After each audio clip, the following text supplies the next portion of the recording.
राज्यामध्ये लोकसभा निवडणुकीचे वारे वाहू लागले. सत्ताधारी असो की विरोधी गटातले असो, सर्वांच्या बैठका होऊ लागल्या आहेत. उमेदवारीवर दावे प्रतिदावे केले जात आहेत. आता वर्धा लोकसभा मतदारसंघातून महायुतीच्या घटक पक्षातील शिवसेना या पक्षाने सुद्धा वर्धा लोकसभा मतदारसंघातून उमेदवारीसाठी दावा केला आहे. आपल्यासोबत पक्षाचे उपनेते आहेत आणि माजी राज्यमंत्री जे आहेत अशोक शिंदे, हे बोलण्यासाठी आहेत. त्यांच्याकडूनच जाणून घेणार आहोत आपण काय भूमिका आहे त्यांची, काय भूमिका आहे तर. वर्धा जिल्हा शिवसेनेच्या वतीनं ही मागणी हा दावा केला आहे, हे खरं आहे. कारण मागील 90पासून भारतीय जनता पार्टीचाच उमेदवार या ठिकाणी लढत आहे आणि सध्याही 10 वर्षापासून खासदार भाजपाचे आहेत. राज्यात महायुती आहे.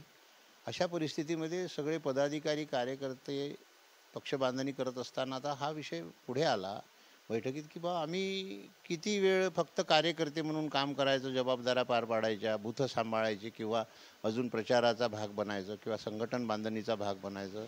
आता यावेळेस लोकसभेची उमेदवारी ही शिवसेनेला मिळावी. शिवसेना निवडणूक लढण्यास सक्षम आहे.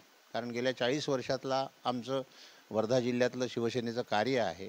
वेगवेगळ्या ठिकाणी आम्ही निवडणुका लढलो आणि यशस्वीसुद्धा झालो आहे.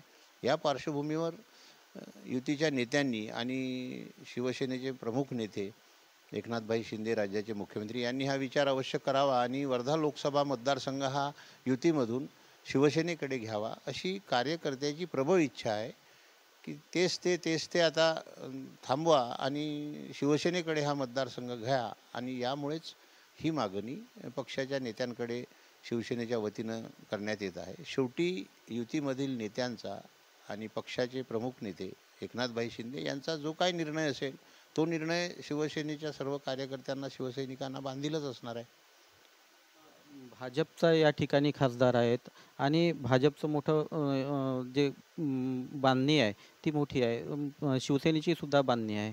अशात आपण मागणी करता, कार्यकर्त्यांकडून ही मागणी होऊ लागली, म्हणजे नेमकं कारण काय आहे की ही मागणी अचानक समोर आली? शिवसेनेच्या सर्व कार्यकर्त्यांचं म्हणणं हे आहे, की 90पासूनच्या काळात ज्यावेळेस शिवसेनाच अंगावर घेऊन ही निवडणूक लढत होती आणि भारतीय जनता पक्षाचे उमेदवार राहत होते, ही वस्तुस्थिती आहे, जिल्ह्यातल्या लोकांना ठाऊक आहे. आणि मग अशा परिस्थितीमध्ये आम्ही प्रत्येक वेळेस प्रामाणिकपणे काम करून भाजपाच्या उमेदवारासाठी जीवाचं रान केलं. निवडणुका त्यामुळे जिंकल्या. सर्वांचाच त्याच्यात सहभाग आहे. पण आमचाही मोठा कार्यभाग त्याच्यामध्ये आहे, असं शिवसैनिकांचं मत आहे. आणि म्हणून यावेळेस ही जागा लोकसभेला भारतीय जनता पक्षाने सोडावी मोठं मन करून आणि युतीच्या नेत्यांनी निर्णय घ्यावा आणि एकनाथभाईंनी हा मतदारसंघ शिवसेनेकडे घ्यावा. शिवसेना ही निवडणूक चांगल्या प्रकारे लढू शकते, युती आहेच.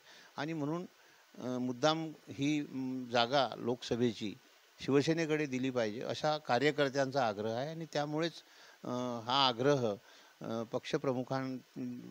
प्रमुख नेत्यांकडे कळवणे हे कर्तव्य आहे आणि त्या दृष्टीने ती मागणी त्यांच्याकडे केली आहे. शेवटी निर्णय त्यांना घ्यायचा आहे. त्यांचे एकनाथभाई शिंदेचे जे आदेश असतील त्याप्रमाणेच सगळं होईल, त्याच्यात कुठेही दुमत नाही.